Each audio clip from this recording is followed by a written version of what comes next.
e beijar sua menina na rua. É que se fez o seu braço, o seu lábio e a sua voz. Você me pergunta pela minha paixão. Digo que estou encantada com uma nova invenção. Eu vou ficar nesta cidade, não vou voltar pro sertão, pois vejo vir vindo no vento cheiro de nova estação. Eu sinto tudo na ferida viva do meu coração. Sol, minha parceiraça, Sol linda. Já faz tempo eu vi você na rua, cabelo ao vento, gente jovem reunida na parede da memória. Essa legenda é Papo nosso, amor. Papo nosso de família. Não. Minha dor é hoje não. Que apesar de ter Oi, Cris, boa noite. Gente, chamei Elis hoje, olha aqui, olha isso. Ainda somos os mesmos e vivemos. Ainda somos A gente tá chique, né? Oi, Patrícia, já vou chamar você já, tá? Sejam muito bem-vindos. Tô mostrando que eu chamei Elis hoje. Tá maravilhosa. E as aparências não me enganam, não. Você diz que depois deles não apareceu mais ninguém. Quem é que interpreta igual essa mulher, né, gente? Quem é que interpreta igual essa mulher, cara? Que loucura. Eu ainda tive o privilégio de assistir, né? Que amou o passado e que não fez. É você que amou o passado e que não fez. Mas minha filha, ela é pequenininha, eu acho, quando ela faleceu. Acho que não, a Beatriz acho que não tinha nem nascido. Hoje eu sei que quem me deu a ideia de uma nova. Vou esperar só um pouquinho pra gente ter mais pessoas e a gente já começa, tá, Paty? Já mando pra você o convite já. Aí você aceita e a gente entra aqui pra bater papo. Que bom, mais um Vozes Negras. Eu acho que esse Vozes de hoje é o meu 15º ou 16º. Tudo que vivemos, nós ainda somos os mesmos. E vivemos, ainda somos os mesmos. E vivemos, ainda somos os mesmos. E vivemos como os nossos.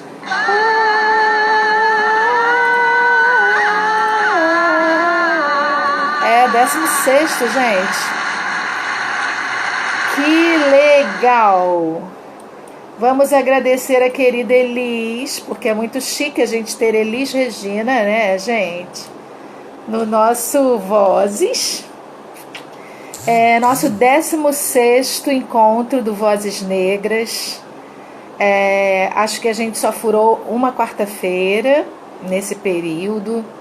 Já ouvimos histórias incríveis, histórias maravilhosas. E a Patrícia Carla, a gente vai conversar pela primeira vez hoje.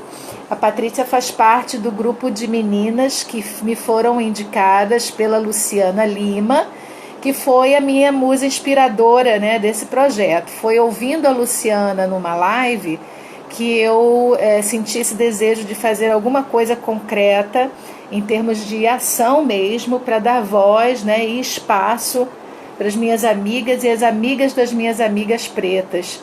E tem sido uma experiência incrível, né? A própria Luciana já tem insistido aqui para a gente transformar isso num documentário. Eu bem estou gostando da ideia, né? Então, quem sabe? Quem sabe a gente transforma essas histórias todas num bate-papo maior, com mais gente participando, né? Então, hoje a gente vai conhecer a Patrícia. Eu tô com a Sol aqui. A Sol também já participou 2 vezes. É uma querida amiga, a gente conhece há muitos anos. Ei, Patrícia, Pati Carla, tudo bom? Tô te ouvindo, não. Não? Agora sim. Agora Ai, foi. vou segurar aqui pra Tá ti. falhando. Tá Tá falhando um falhando? pouquinho. Tá bom agora? Vamos acertar porque às vezes eu te ouço e às vezes não. Vamos Oi? testar aí para ver se tá tudo bem. Não te ouvi. Gente, me Não? dá um feedback também se sou só eu, que vocês estão ouvindo a Patrícia. Oi? Estão me ouvindo? Eu não sei por que tá falhando, Paty. Eu te ouço um pouquinho, mas corta. Eu vou tirar o fone com. Tá. Também a gente também pode fazer o convite de novo, entrar novamente. Tá me ouvindo agora? Agora, sim. Agora estou te ouvindo. Se por acaso der alguma coisa Alô? difícil, a gente refaz o convite também. Isso às vezes acontece. Agora deu uma travadinha. Tá, vamos tentar de novo, né? Vamos tentar de novo. Deixa eu mandar o convite de novo. Isso acontece, né, gente? Máquina, eu sempre digo, máquina é assim. Máquina a gente não pode contar 100%, né? Gente, a gente ajeita, mas máquina. E agora, Paty, como está? Eu acho que o fone não tá conectado. Peraí. Tá um pouquinho baixo, se der para aumentar um Agora sim. pouquinho o som. Conseguiu? Tá me ouvindo? Tô te ouvindo, querida. Ah, então tá. Era o fone que não estava conectado. Agora melhorou muitíssimo. Ah, então tá bom. Então tá. Você tá me vendo bem? Tô te vendo bem. Tô te Você vendo tá com bem. óculos lindo vermelho que eu já adorei. Ai, eu amo esse óculos. Já adorei. Então, Paty, que coisa boa te conhecer, que bom bater esse papo aí com você. Você é cientista de dados, não é isso? Seu É, Instagram é Paty Carla. Conta pra gente o que é e o que faz uma cientista de dados.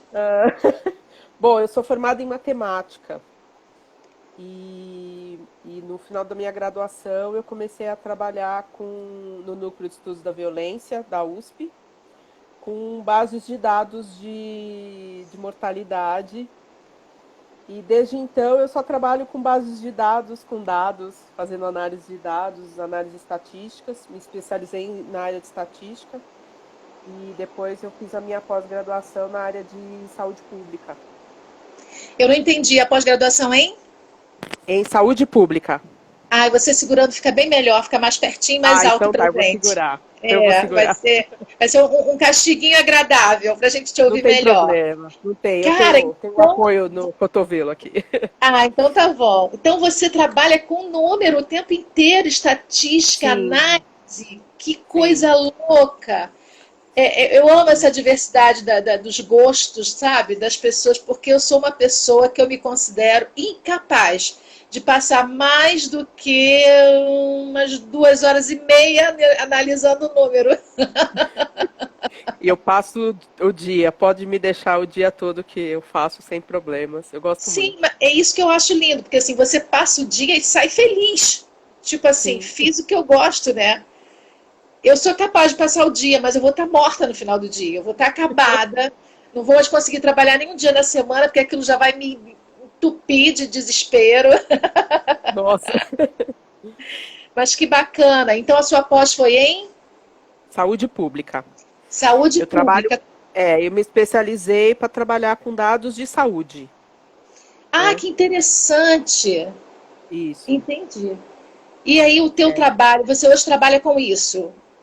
Então, eu não trabalho na área, eu não estou trabalhando no momento na área de saúde pública. Eu Aham. trabalhei com saúde pública até o ano passado, o meio do ano passado. Eu trabalhei na Secretaria Municipal de Saúde aqui de São Paulo. E em maio eu saí de lá e fui trabalhar numa empresa que presta consultorias para avaliação de políticas de impacto social e em várias áreas, na área de saúde, na área de educação, na área de ambiental. Então, eu acabo diversificando um pouco o meu trabalho, que era mais focado em saúde, para outras áreas Ótimo. nessa empresa que eu estou hoje. Ótimo. Eu tenho lido algumas reportagens sobre essa questão de carreira. O pessoal, antigamente nós tínhamos um bate-papo muito intenso em relação à carreira, muita preocupação na harmonia das escolhas para a carreira. E hoje a gente tem um bate-papo diferente, eu acho maravilhoso, que não é mais essa preocupação com a sequência harmoniosa dos estudos, mas com a visão de complementação dos estudos. Então, naquilo que você é uma cientista de dados, se especializou para a saúde, mas a sua base é saber analisar os dados, você abre o teu leque de ação e atua em outras áreas que precisem de análise de dados, né? E não é uma desvirtuação da sua carreira, é um complemento da carreira. Eu acho isso importante, Abessa, para a gente poder ter várias cartas na manga, né? Sim, sim, sim. É verdade. Muito legal. Quando eu fiz matemática, quando eu estava no meio do curso, eu estava um pouco descontente com o curso, né? Sei. Porque era um curso de licenciatura que ia me formar para dar aulas, né? E eu estava sentindo que não era só isso que eu queria fazer, né? Eu queria fazer uma coisa mais, sei lá, né? Mais dinâmica, talvez, mas eu não sabia muito bem onde me colocar. E aí, no final da graduação, surgiu essa oportunidade de trabalhar com análise de dados. E durante um tempo eu dava aula meio período e trabalhava meio período com análise de dados. E acabei percebendo que análise de dados era o que eu gostava mais de fazer, né? Entendi. Mas eu ainda tinha uma crise, assim, né? Porque parecia que eu estava desvirtuando, né? Que é o que você colocou agora, né? Eu estava saindo um pouco do rumo, assim, né? E também por conta do estranhamento das pessoas, né? Ah, você é formado em matemática, mas você está trabalhando com violência, está trabalhando com saúde, né? Como é isso? E aí eu lembro quando eu comecei o meu mestrado, a minha orientadora, que era da área de saúde pública, mas tinha a formação dela inicial de farmacêutica, ela me falou assim, não, a sua graduação é só um protocolo, digamos assim, que você precisa, é o start da sua vida profissional. Mas isso não vai te definir, né? Não vai te enquadrar, não vai te colocar numa caixinha. Se desapega disso, né? Porque eu lembro que eu fui falar com um professor e ele veio falar, porque você pode fazer modelos matemáticos, não sei o que. Eu falei, gente, eu não gosto de fazer modelo matemático, mas eu gosto de fazer análise com dados de saúde, né? E eu fiquei durante um tempo sem entender muito bem onde eu me colocava. E, na verdade, o problema é que a gente tem um conceito de caixinha, né? Isso. E a gente e o mundo hoje não é mais de caixinhas, né? São de jeito nenhum. É verdade. Tem uma transversalidade das coisas. É verdade, que é muito importante para a gente hoje. Quando a gente tem batido altos papos aqui com várias colegas, né, nesse projeto que tem enchido meu coração de alegria e de muito conhecimento. Então, assim, eu estou super feliz de estar vivendo isso. Não sei até quando nós vamos, eu acho que enquanto tiver gente aí para chamar, a gente vai tocando. Mas está sendo muito gostoso em termos de aprendizagem. Mas eu tenho ouvido histórias muito interessantes e eu vejo que nós, por sermos mulheres, ainda temos uma facilidade, isso é o meu olhar, né? É uma percepção minha, uma facilidade para essa coisa dessa transição, dessa adaptação. Né? Há 30 anos atrás eu me formava em comunicação social, eu já sabia que era uma coisa que eu curtia muito, mas na época, as 5 áreas que eu tinha para escolher, eu não tinha ideia do que eu faria nas 5 áreas de especialização. Eu sabia que eu não ia fazer jornalismo, veja só que coisa interessante. Eu sabia que eu não ia optar por jornalismo, porque eu ficava me imaginando entrevistando uma pessoa grossa e a pessoa me respondendo de forma grosseira, e eu, com 20 e poucos anos, a minha resposta seria uma outra resposta ainda mais grosseira, um tapão, uma coisa que aos 20 e poucos anos a gente faz com a maior tranquilidade. Então, risquei jornalismo, porque ninguém me orientou, que eu poderia não ser, de repente, uma repórter, né? Não precisaria, de repente, fazer esse tipo de trabalho, poderia outro. E aí não fui para mídia, televisão, nem rádio, nem publicidade e propaganda, porque eu não me achava criativa, sobrou relações públicas. E aí eu fui estudar sobre isso, para saber o que era isso, fiquei encantada. Afinal de contas, nos Estados Unidos, o Relações Públicas era o assessor direto do presidente das empresas. Eu falei, opa, todo caminho, né? Só que aqui no Brasil nunca teve esse peso. Nunca. O que, que eu fiz ao longo desses 30 anos? Fui ressignificando. Eu botei como meta para mim o seguinte: eu sou formada em comunicação e eu preciso usar o que eu gosto dentro da comunicação. Se eu nunca conseguir assinar minha carteira aqui no Brasil como relações públicas, eu vou usar minha comunicação para várias vertentes. E aí, por conta da formação em comunicação, eu comecei a trabalhar com gente desde o início, trabalhar com gente, falando com gente e sendo supervisora de atendimento. E a gente vai ressignificando, né? E como eu nunca parei de estudar, minha última formação em relação a pessoas foi uma formação em coaching que eu fiz para somar com o meu currículo, tudo que eu busco em termos de comunicação, aí fiz neurociência para comunicação, e a gente vai usando e adaptando, porque é o que o teu professor falou, desde sempre, é a base, é porque a sociedade fica exigindo da gente aquela carreira bonitinha, né?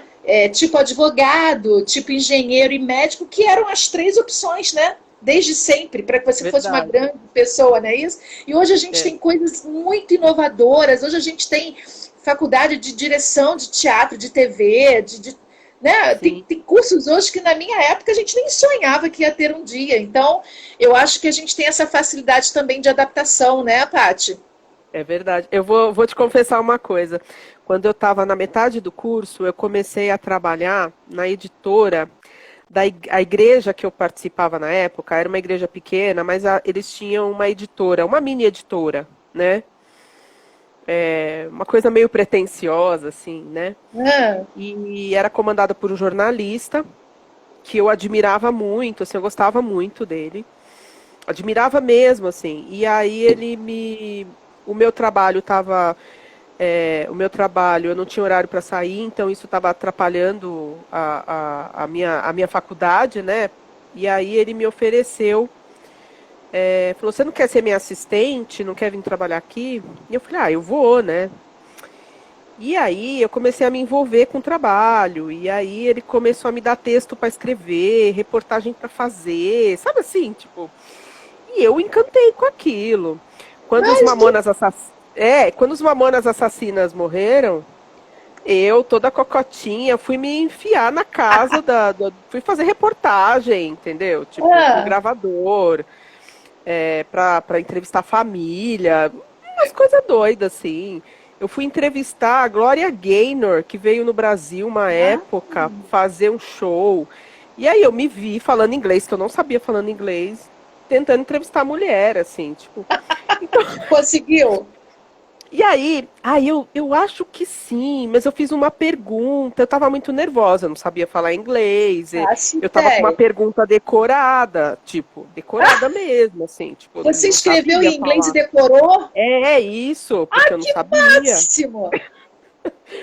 E eu entrevistei, eu fui entrevistar a Benedita da Silva uma vez, numa pré-eleição aqui em São Paulo. Gente, você tem um lado de jornalista. E aí eu me encantei, estava em crise com a faculdade, e falei, vou largar a faculdade e vou prestar jornalismo. E aí ele me falou assim, não faça isso. Primeiro porque você pode não passar, e aí você pode ficar mal por causa disso, porque você não vai passar.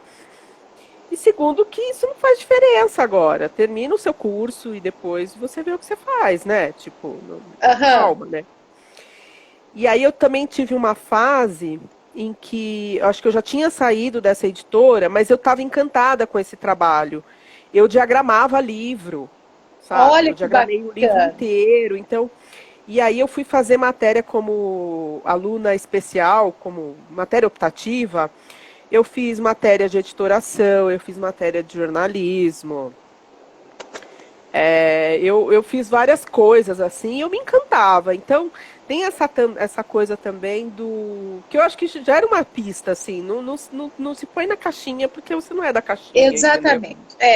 E é bacana ter esse olhar. Agora, fiquei com uma curiosidade enorme que você vai ter que me ajudar a tirar. Porque a Lu colocou aqui que você foi corajosa na entrevista da Gloria Gaynor. Porque você decorou a pergunta e fez, mas para entender a resposta, como é que você fez? Eu gravei. Eu tava com gravador. Foi uma pergunta só, ela respondeu e acabou. Porque a grande questão, eu acho que a pergunta envolvia uma questão que era assim, naquela época, né? Vamos falar daquela época, que era final dos anos 90, né? A Gloria Gaynor tinha uma formação cristã, era cristã, só que, por outro lado, ela era a musa diva do reduto gay, né? E sempre foi, né? Então tinha essa coisa. E eu, como era de uma revista da igreja, então eu fui explorar isso. Então a minha pergunta tinha alguma coisa a ver com isso. Essa Entendi. coisa dela ser uma cantora de criação cristã, de inclinação cristã, e ser diva do movimento gay, assim, na época. E era uma coisa surpreendente. Nos anos 90 ainda era surpreendente. Hoje não mais, mas Sim. nessa época era, Naquela né? época, sim, Ainda assustava essa coisa de associar cristão com o movimento gay, né? É. Enfim, mas é engraçado porque eu não lembrava disso há muito tempo. Você me fez lembrar disso. Mas é isso, a gente de verdade. Aí eu estou falando agora do lugar de profissional da área de desenvolvimento humano. Posso garantir para você que hoje o nosso caminhar é esse. É um caminhar de complementação. A nossa base, seja lá qual for, ela é uma base que, para muitos de nós, ela foi feita em cima de uma indecisão imensa. Raros são os jovens com 20 e poucos anos que, entrando para uma faculdade, têm certeza que era aquilo, porque eles são conclamados a escolher uma profissão para a vida aos 17, 18 anos, e isso raramente dá certo. A maioria das histórias que a gente tem é de gente que começou uma faculdade, parou, começou outra, parou, porque realmente a gente não tem idade para escolher. E as pessoas que, como eu, entraram numa e ficaram, são raras. Mas é como eu te falei, eu saí se ressignificando. Eu sou relações públicas, eu tenho habilidade de comunicação, eu vou me relacionar com todos os públicos da empresa e eu vou usar isso da forma que aparecer. Acabei caindo na área de recursos humanos, acabei caindo em treinamento, e aí tudo que eu faço é comunicação e relacionamento com pessoas. Mas quando a gente é muito jovem, realmente isso não acontece. O que as pessoas estão fazendo hoje? Lembrando as pessoas que assim, a base do estudo é importante para você entender a importância da educação e o quanto ela abre os nossos olhares para a vida de uma forma geral, mas qualquer coisa que a gente vai fazendo é complementação. Então hoje a gente não tem mais essa coisa de deixei a carreira, desvirtuei da carreira. A gente está se complementando. E aí a gente foi conversando ao longo desse período até chegar o seu dia, né? A gente está conversando já há um tempo, e aí eu falei, e aí, Paty, conseguiu definir um tema? Você falou, Laís, não consegui definir ainda, mas você falou uma coisa assim, pode ser pela minha percepção enquanto pessoa preta nos locais de trabalho, de estudo. O que você faz hoje em termos de estudo e trabalho e qual é essa tua percepção como pessoa preta? Então, eu acho que essa ficha de que eu sou uma pessoa preta, de que eu sofro ou sofri racismo, ela demorou muito para cair, assim. É muito, mesmo? né? Eu acho que quando eu cheguei, porque eu era uma criança, eu nasci na periferia, eu sou da periferia aqui de São Paulo, né? E a única coisa, a minha mãe, ela é vista como negra, mas a família dela é toda branca, né? De Santa Catarina, tal. Ela era vista como a negra da família, tal. Mas, apesar de eu ver os meus tios, os meus primos brancos, eu nunca me senti excluída, nunca senti esse clima. Na escola, eu até comentei aquele vídeo que saiu essa semana da menininha puxando o cabelo da outra. Sim. Então, eu falo que eu resolvia bullying na porrada, né? Porque as menininhas me chamavam de neguinha, o cabelo duro, não sei o quê, e eu pegava e me batia nas meninas, e puxava o cabelo das meninas, enfim, eu resolvia ali a história. Eu não ficava ruminando isso. É claro que, de certa forma, eu sentia que eu era diferente, né? Não era bonita igual as meninas, não me sentia bonita, tal, mas isso nunca foi uma questão, assim, que eu nunca vi isso como um impeditivo na vida, né? Entendi. Então, a única coisa que a minha mãe falava era que eu podia ser o que eu quisesse, só que a gente não tinha dinheiro, que a gente era pobre. Então, essa coisa de ser pobre é que era colocada muito como impeditivo das coisas, né? Entendi. Mas isso sobressaía a questão da cor da pele. Sim. E aí, eu lembro que no colegial, eu falei para um professor meu que eu ia prestar a USP. E ele falou que eu não ia entrar na USP. Porque eu era de escola pública e eu não ia conseguir e tal. Então ele também colocou essa coisa do social, do socioeconômico, como o impeditivo. Eu nunca achei que eu não ia entrar na USP porque eu era negro, que eu tinha dificuldades por ser negra. Nunca achei isso. Isso nunca foi uma coisa. Quando eu entrei na USP, aí eu percebi que estava diferente, né? Entendi. Porque eu cheguei na sala de aula, olhei para os lados e falei, nossa, né? Só tem eu aqui, né? Eu tinha um ou outro aluno de outro ano, mas éramos minoria, né? Então, lá eu comecei a me ligar de que havia uma desigualdade, porque até então eu não tinha me deparado, né, com essa Entendi. desigualdade e tal. Mas, mesmo assim, eu não conseguia enxergar esse racismo. E aí, eu tive um namorado na faculdade, negro. Foi o único negro que eu namorei, inclusive. Isso é uma outra questão. E ele reclamava que eu só andava com branco. E eu falava assim, meu amigo, eu só tenho amigo branco aqui, você quer que eu faça o quê, né? Tipo, eu gosto de gente, eu não faço essa distinção. Mas eu acho que ele queria me abrir os olhos para uma coisa que eu não conseguia perceber, assim. Eu fui muito de ir, de fazer. Eu acho que na USP, quando eu entrei na USP, eu comecei a perceber também que eu tinha muito déficit em relação à educação mesmo. A capital social, sabe? Eu não tinha tido acesso à mesma educação que as pessoas que estavam lá. Então, tinha coisas, na faculdade de matemática principalmente, que eu tinha muita dificuldade. Eu tinha muita dificuldade de absorver, de aprender. Tinha coisa que eu nunca tinha visto na vida. E tava todo mundo, tipo, já vi, já fiz, né? Tinha um assunto em especial, que era trigonometria. Eu não tinha tido trigonometria no meu colegial. Eu vi trigonometria no cursinho, um pouco, né? Aquilo por cima, porque é revisão.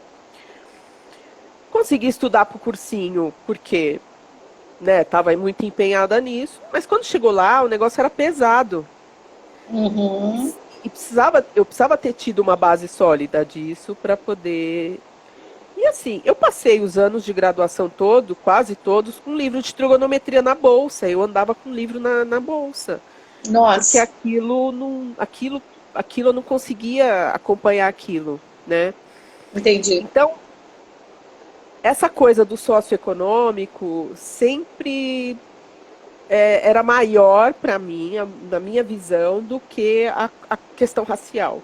Ainda que as coisas andem coladas, né? Sim, sim. Né? Entendi. Então, eu fui percebendo isso ao longo do tempo, a partir dessa coisa da faculdade, né? Então, quando eu falo assim, a minha percepção enquanto preta nos lugares de inserção é um olhar que eu faço retrospectivo. Eu olho para trás e eu falo, por exemplo, eu me candidatei para várias vagas de estágio e tal, e eu não consegui as vagas. Eu nunca associei isso à cor da minha pele. Eu nunca fiz isso. Eu sempre achava que ou eu não estava no ano da faculdade certo, ou eu não tinha o que eles queriam, ou tinha alguém melhor que eu. Eu nunca associei isso à cor da minha pele. Entendeu? Entendi. Mas isso tem a ver, você acha, Paty, só te interromper, só para a gente poder entender, até o pessoal que chegou, você disse que a sua família tem, a sua mãe, que é uma pessoa branca de Santa Catarina do Sul. Isso. E aí você conviveu na própria família com muitas pessoas brancas e nunca teve nenhum problema. A família, obviamente, graças a Deus, que bom, né? Pior se a gente tivesse uma história difícil para contar. Não, é assim, ó. É assim, eu acho que eu nunca tive esse problema na família, porque a família sempre esteve muito distante do núcleo familiar. Entendeu? Entendi também. É assim, eram de Santa Catarina, viviam longe, a gente se encontrava 2, 3 vezes no ano. Então, seu pai então, não era um contato. Meu pai é o negro, meu pai que é negro, era negro. Tá.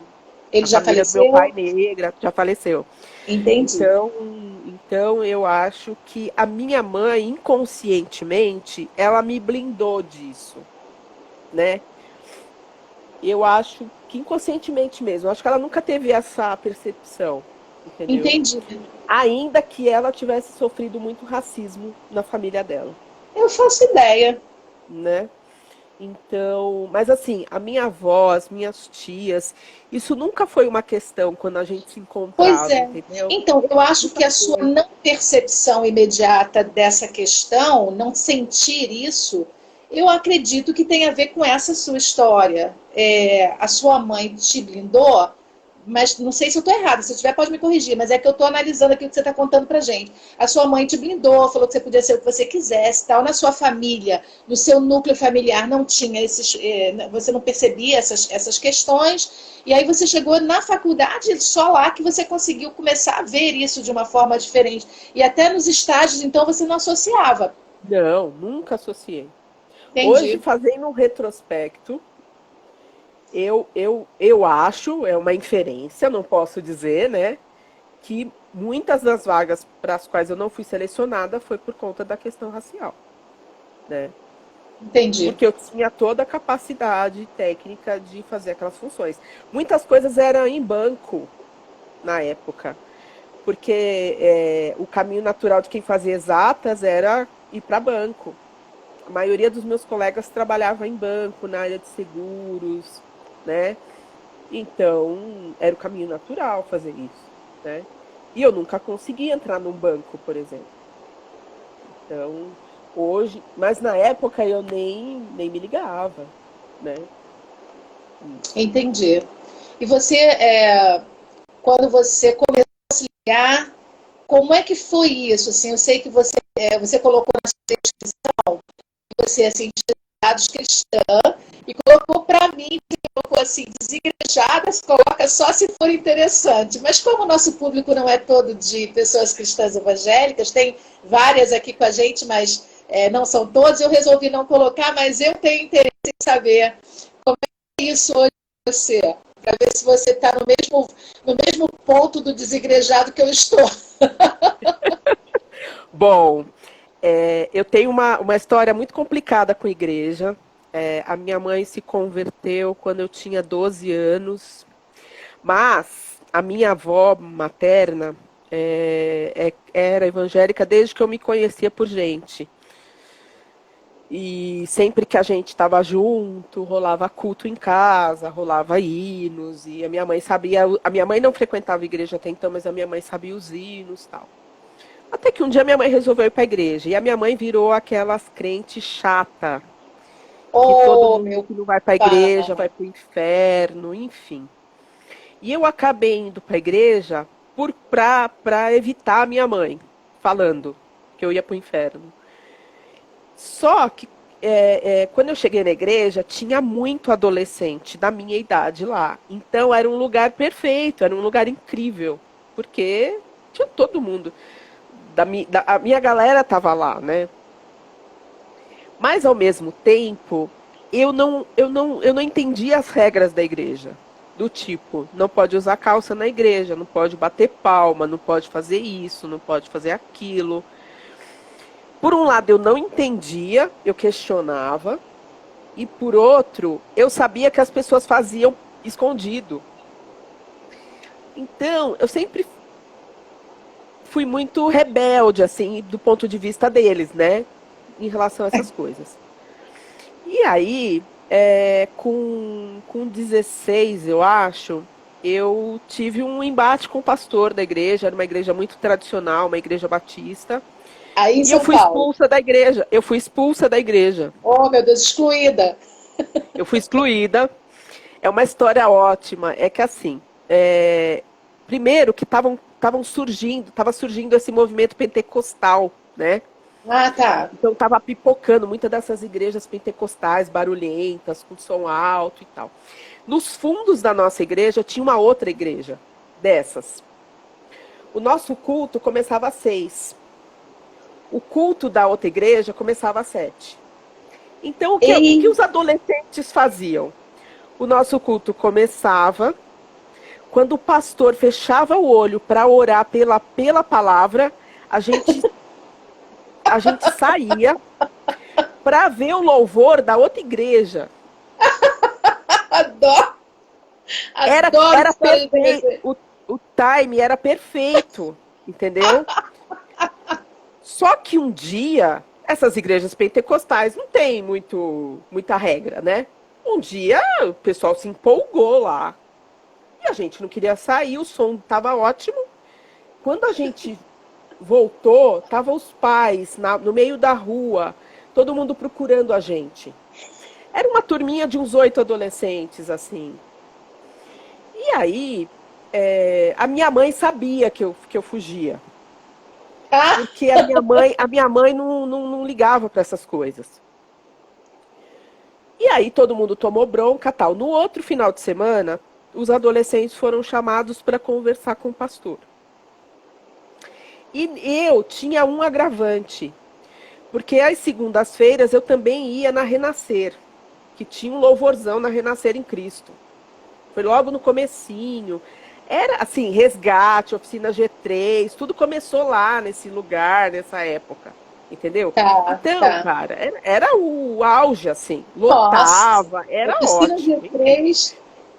E a minha mãe deixava eu ir. Então, pra mim, não tinha problema nenhum, não tava fazendo nada escondido, tava tudo certo. Tava indo na igreja, tava tudo bem. Só que o pastor ficou sabendo.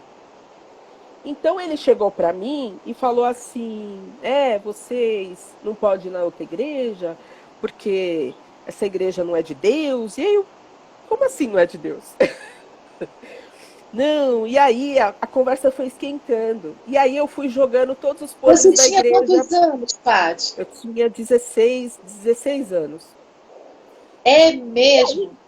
A conversa foi ficando quente, assim, porque eu fui falando. Eu falei, não pode fazer isso, mas o fulano, a fulana faz. Não pode transar, mas o fulano transa.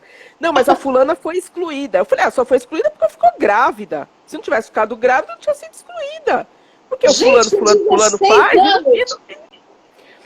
E aí ele foi ficando muito nervoso. E aí ele me excluiu. Falou que eu não entrasse mais na igreja dele. Naquela época tinha isso. Tinha, infelizmente tinha. Hoje eu fico feliz de saber que a maioria não usa mais esse tipo de regra que foi criada, né, dentro da própria igreja, né?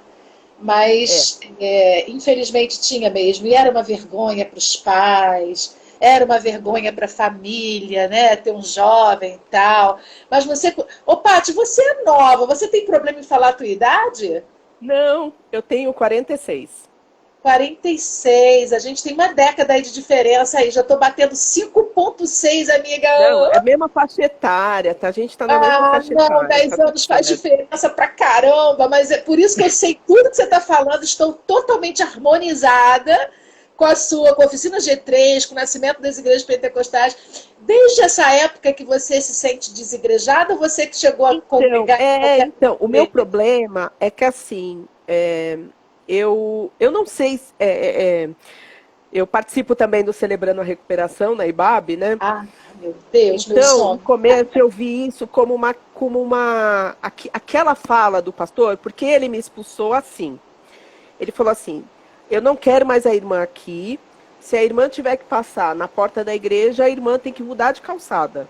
Jesus, tem misericórdia com uma adolescente. E aí ele falou assim para mim, aí eu comecei a chorar. Eu falei, pastor, esse é o amor de Cristo? Acabou com ele. Esse é o amor de Cristo que o senhor tem por mim? Ele falou, não é o amor de Cristo, porque o amor de Cristo é muito precioso e não é para qualquer um. Meu Deus, que absurdo! E aí, enfim, eu fui para casa.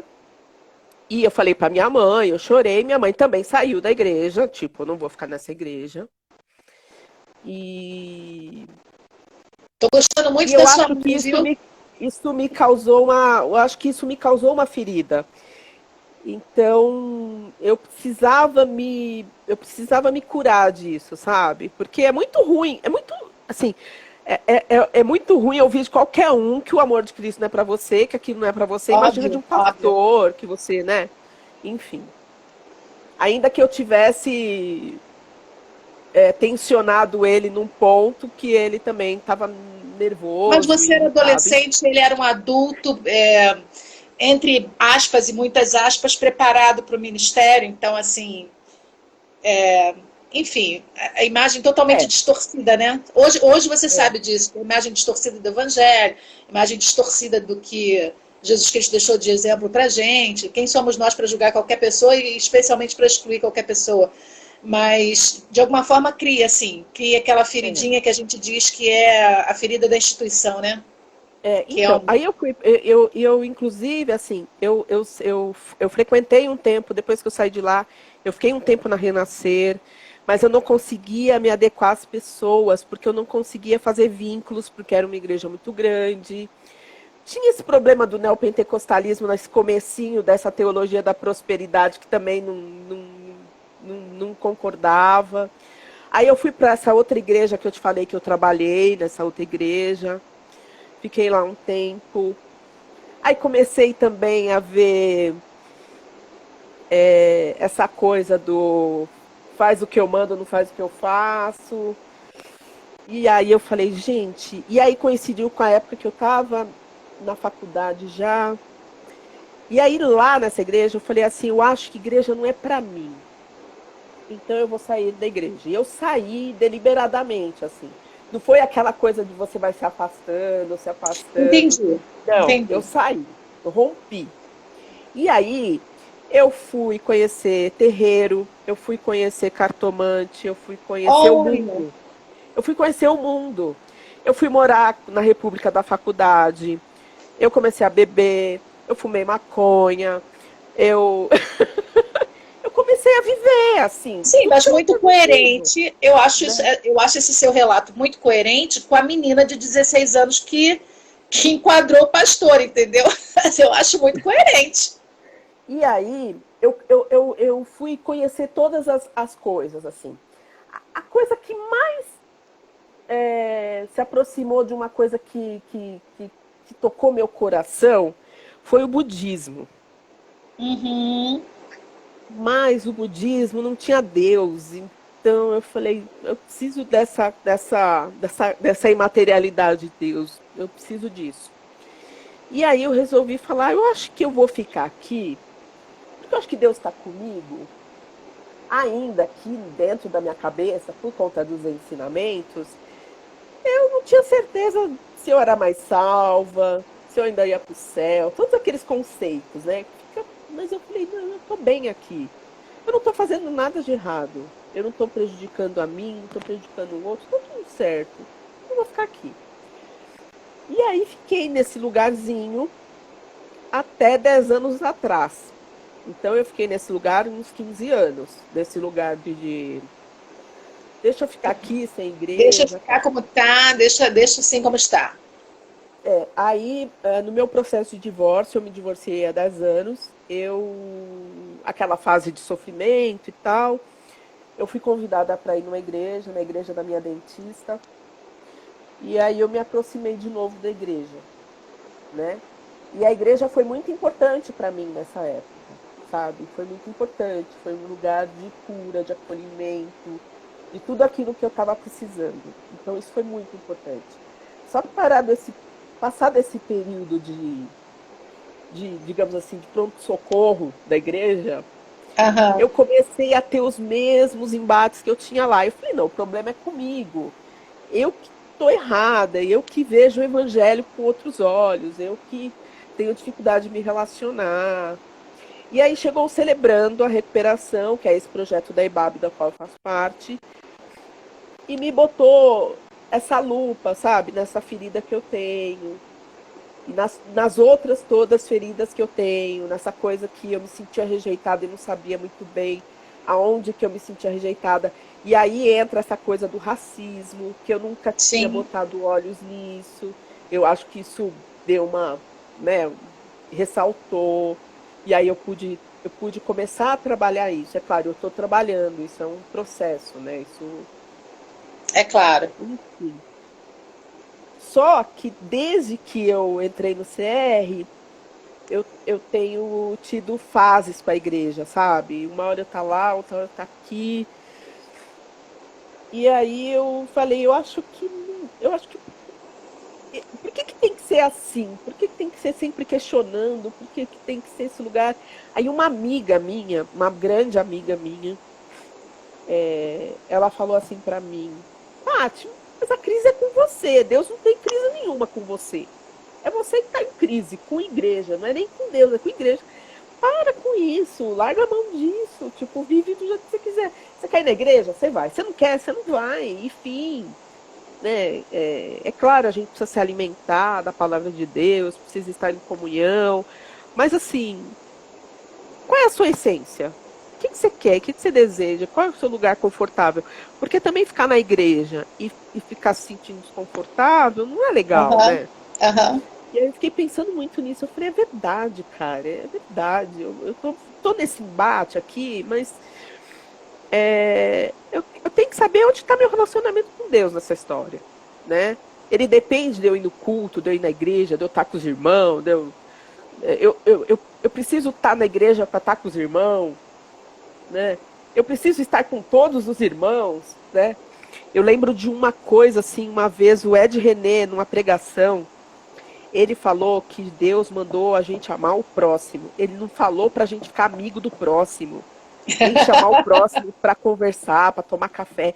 Isso abriu a minha cabeça, eu falei, porque às vezes eu me sentia Eu sei. culpada, Eu porque sei eu que pregação gostava de foi, algumas foi pessoas. muito interessante. Eu também fiquei muito reflexiva com essa pregação. Eu Falei, falei, como nossa, que assim, né? delícia! Eu não preciso gostar do próximo, eu não preciso ser amiguinho do próximo e concordar com o próximo, entendeu? É porque a gente associa o amar a uma coisa muito íntima, né? Que você de repente tem muita relação, tá sempre perto. E não é exatamente isso. O amar é o sentimento do amor, do respeito ao ser humano, é, respeito acima de tudo, mas não necessariamente. A gente não tem nem condição, até mesmo com as pessoas que a gente ama, com esse desejo da intimidade, de estar perto, a gente ainda não consegue estar sempre Sim. perto, estar sempre pronto, estar sempre junto, estar sempre marcando coisa. Imagina com todo mundo, né? Uhum. Então, mas é um E olhar muito aí, profundo, né, Paty? é, Tem que ter uma capacidade de pensar muito nisso, né? Saber o quão profundo é amar o próximo, sem necessariamente você precisar conviver ou estar o tempo todo com esse próximo, né? São muitos por próximos. exemplo, tem umas amigas, eu tenho um grupo de amigas, e aí elas falam muito em dialogar, principalmente nessa época que a gente está vivendo, né, de polaridade e tal, e elas falam, não, tem que dialogar. Eu falei, gente, eu não tenho vocação para dialogar com pessoas que não conseguem argumentar. Eu não consigo. Então, eu não vou me Entendo. meter a conversar com uma pessoa que não vai argumentar, que não vai é, é, falar comigo com educação. Eu não vou conseguir. Então, eu não vou nem me enfiar no embate. Eu já sei como eu funciono. E aí, tudo Uhum. bem, sabe? Porque durante um tempo eu ficava assim, mas será que eu estou errada? Porque eu não consigo dialogar? Porque eu não consigo acolher? Não, a gente tem um limite. Todo mundo tem um limite, assim como todo mundo tem uma vocação, né? Por exemplo, eu tenho vocação para análise numérica, para ficar o dia inteiro vendo planilha no computador, mas eu não tenho vocação para ficar dialogando com gente que não quer dialogar, que só quer debater e tal. Eu não tenho essa vocação. Então eu não vou me enfiar no embate desses, O que não né? Não vou significa que dialogar. você não tenha o amor que a gente se referiu agora por aquelas Sim, pessoas. exato. Assim, Posso ter existe algum esse tipo de olhar, empatia, né? existe esse Posso olhar do acolher a dor da respeito. pessoa. Perfeito. Existe esse olhar do respeito às nossas características. Tem pessoas, e um exemplo bem claro que eu posso dar aqui. Eu sou uma pessoa que gosto muito de troca, gosto de estar com outras pessoas e tudo, mas eu não sou uma pessoa sinestésica. Ou seja, eu não sou aquela pessoa de estar com alguém grudadinho, agarradinho, abraçadinho. Meu esposo é assim.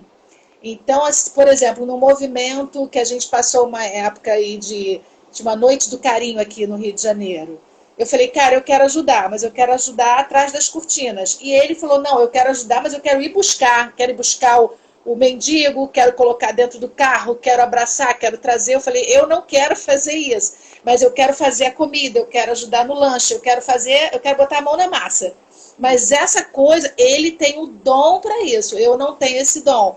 Então, acho que isso é um respeito que a gente tem com a gente e que a gente tem que ter com o outro. Porque quando eu forço fazer com o outro aquilo que não é o meu natural, eu não estou fazendo bem para o outro. Porque eu não estou fazendo principalmente bem para mim. Então, esse olhar crítico, de autocrítica, é bacana, mas se você faz parte do grupo, a gente divide as tarefas, elas vão para o diálogo, você fica nos bastidores, eu não... fazendo relatório, né?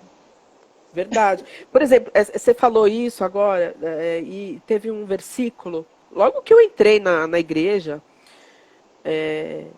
que era ir de pregar o evangelho a toda criatura e tal. E aí todo domingo sai um grupo de pessoas entregando folheto e evangelizando. Eu eu tinha arrepios de fazer isso. Eu morria Na de minha época tinha vergonha, eu muito. fugia.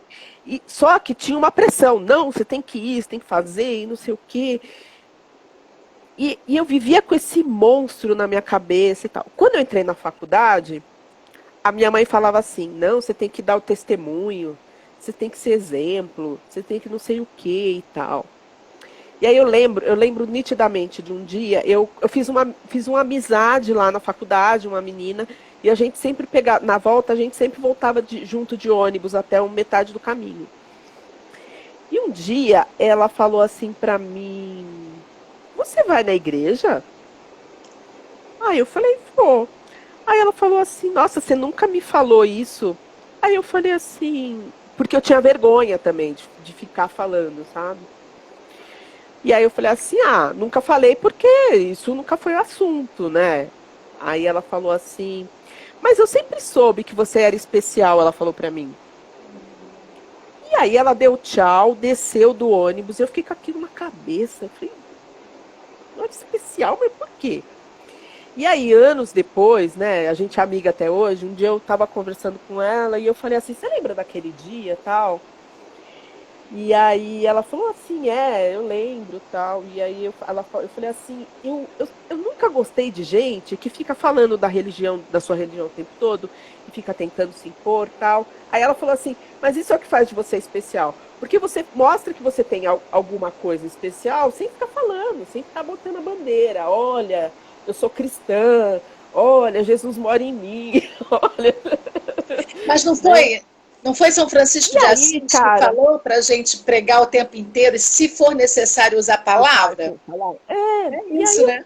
Mas esses ensinamentos de escola bíblica dominical que a gente tem, que é tudo ao pé da letra e tal, que está escrito, sem contextualizar, sem nada, eles acabam entrando num lugar e você não consegue ressignificar. Muita gente não consegue ressignificar. Muita gente não consegue. Não consegue. É verdade. Então eu estou nesse processo de me descobrir enquanto preta, né? Enquanto pessoa que sofreu racismo durante muito tempo. E estou ressignificando esse meu relacionamento com Deus. Que massa. Estou colocando isso em outro lugar, né? E num lugar mais tranquilo. Isso tá muito bom para mim, assim, não é uma coisa... Parece que eu tirei um peso das costas, sabe? Ao mesmo tempo que seja meio estranho, né? Que se fala assim, mas agora onde eu vou sentar, né? Porque esse banquinho não me serve mais. Onde eu vou sentar, onde eu vou ficar, não sei como me comportar. Não é como me comportar, mas não sei muito bem onde eu tô, mas eu tô bem. Né? Uhum. E essa coisa de me descobrir pessoa negra me fez reconhecer o meu valor, me fez reconhecer que, olha, uma menina preta que nasceu na periferia, ela conseguiu chegar, então isso tem um valor. Exatamente. Né? Mas também preciso olhar todas as dificuldades que isso implicou, porque eu também preciso olhar para o cara que está lá na ponta e falar, putz, meu amigo, vai ser difícil, e pensar também como eu posso contribuir para que a trajetória de crianças pretas e de crianças pobres seja mais fácil e seja minimamente mais igualitária. Menos pesada, né? Menos pesada, né? Porque Clarice, você está aí, eu acabei de falar de você. Essa é a grande amiga? Não, essa é a minha amiga do ônibus da faculdade. Que bacana, prazer, Clarice. Eu já sei histórias suas aqui, já contou. Nós estamos com amigas Clarice aqui. é uma amiga que eu carrego desde a faculdade. Coisa linda, eu também tenho, pelo menos umas 3 da faculdade ainda, e a minha tem mais tempo que a sua, hein? Deixa eu te falar, Paty, por incrível que pareça, a gente já está nos 54 minutos, então... Eu tô vendo aqui. Menina, que coisa incrível isso, que assim, é sempre gostoso, né? A gente ia falar, ia deixar aberto aí o nosso bate-papo, aí eu te fiz a pergunta sobre a questão da mulher cristã, e assim, eu queria te dizer que... primeiro, foi um prazer enorme, está sendo um prazer enorme conversar contigo. Essa tua liberalidade para falar sobre você, para compartilhar a sua experiência, é alguma coisa que eu sempre valorizo demais, porque algumas pessoas, eu tenho várias pessoas que eram muito próximas a mim, mas que não aceitavam, achavam esquisito, gente até da família mesmo, achavam esquisito, achavam que eu me expunha demais, e eu sempre sempre pensei dessa maneira, que enquanto eu expusesse aquilo que não me feria na exposição, eu poderia estar ajudando alguém a pensar, a refletir, e eu valorizo muito isso, né? Então, assim, enquanto eu sinto dor sobre alguma coisa que eu vivi, eu não exponho para eu poder curar essa minha dor e não piorar essa minha dor, né? Porque pessoas más existem e existem para comentar coisas indevidas. Mas normalmente eu faço essas coisas e já começo a compartilhar para ver se eu consigo ajudar alguém com a minha experiência. E você contou, você é uma mulher madura, né, no auge aí dos seus 46 anos, ressignificando a sua relação com Deus, e isso é muito, muito importante. Eu estou encantada com essa sua liberalidade, queria te agradecer por esse compartilhamento, queria te agradecer por isso, porque muito pessoal, muitas pessoas têm até vergonha de dizer isso, mas a gente precisa, e eu hoje, aos 56, com mais 10 que você, eu tenho há 10 anos aproximadamente ressignificado todo esse meu olhar, que foi o tempo dos meus filhos se tornarem jovens e me trazerem visões que eu não tinha até então, visões que que não caía a ficha para mim, por N razões também, que uma outra live a gente fala, mas eles me abriram os olhos também para muitas situações que eu não tinha percepção, e aí com meus filhos jovens na faculdade eles me alertaram para muitas coisas, e a partir desse olhar eu comecei a ressignificar tudo que eu aprendi quando criança também na igreja, comecei a fazer essa contextualização que a gente conversou aqui agora, que muita gente não consegue fazer, e acaba ficando bitolado na letra, e a letra a gente precisa contextualizar, a gente precisa entender. Por isso que eu sou uma pessoa aqui no Rio de Janeiro, que sou membro da IBAB aí em São Paulo. Eu falo isso com o Ed, né? O Ed foi meu amigo de adolescência. Ele foi para a nossa igreja com 14 anos, saiu antes dos 18, voltou para Santos. E aí a gente ficou com aquela marca, né? De quando a gente se vê, a gente lembra do rostinho nosso e dos nossos amigos da época. E quando eu descobri Ed fazendo o trabalho que ele faz hoje, eu fiquei encantada por conta da visão que pulei da barriga de mamãe dentro de uma igreja batista, sei que nós precisamos, eu falo com ele que eu queria multiplicá-lo por uns 500 mil. E ele ria beça, e a gente sabe que a visão que ele tem do evangelho é uma visão que não traz essa culpa que a gente carregou, esse medo, e que inclusive tem ajudado vários pastores numa outra visão. Mas eu queria de verdade te agradecer por você ter aberto o seu coração, contado a sua história, partilhado essa ressignificação. Imagina, foi um prazer. Nossa, que é extremamente importante. Teve uma amiga minha aqui, a Cris, que falou que essas histórias marcam mesmo, que ela já tinha passado por uma situação dessa. Então, super obrigada. Vou te dar aí um minutinho para você agradecer e o último minutinho para eu agradecer. Eu agradeço muito pelo convite, mil desculpas por todos os imbróglios que aconteceram aí no caminho. Bom por isso. É bom falar também sobre o que eu estou passando e toda essa minha experiência, porque às vezes eu preciso reouvir também, até para meditar também sobre toda essa trajetória. E por mais lives como as que você está fazendo, isso é bem importante, eu acho, para dar voz às pessoas, né? Eu acho isso muito importante. E muito obrigada pelo convite mais uma vez, e muito obrigada para todo mundo que esteve online aí com a gente. A gente super agradece, eu sempre falo, vou repetir, virou meu mantra. Quem passa aqui, quem fica ou quem passa só e vai embora, vem aqui para dar um abraço e um beijo na gente, isso é super legal. Ó, minha amiga Luciana está dizendo, eu que agradeço a vocês. Aí, que delícia, viu? A gente compartilha a nossa vivência e a gente abençoa a vida das pessoas com as nossas histórias. É assim que eu acredito. Porque quem tem os olhos bons, o coração bom, vê a história de uma boa forma. Quem tem o coração mal, vê errado mesmo e a gente não consegue consertar. Então, que bom que a gente ajudou. Né, Paty?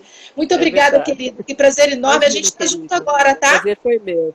A gente está junto, conseguir. Gente, obrigada pela presença de vocês todos, minhas amigas, as amigas da Paty. Muito obrigada. Uma ótima noite de descanso para vocês. Toda. E amanhã tem o projeto Brota na Quinta aqui. Quem quiser me acompanhar, estou aqui às 9 dando espaço para os empreendedores fazerem seu comercial. Beijo, Tânia. Beijo, queridas. Beijo para vocês. Beijo bom descanso para todas. todas. Obrigada, Paty. Muito, muito obrigada. Beijo. Divina. Tchau. Beijo.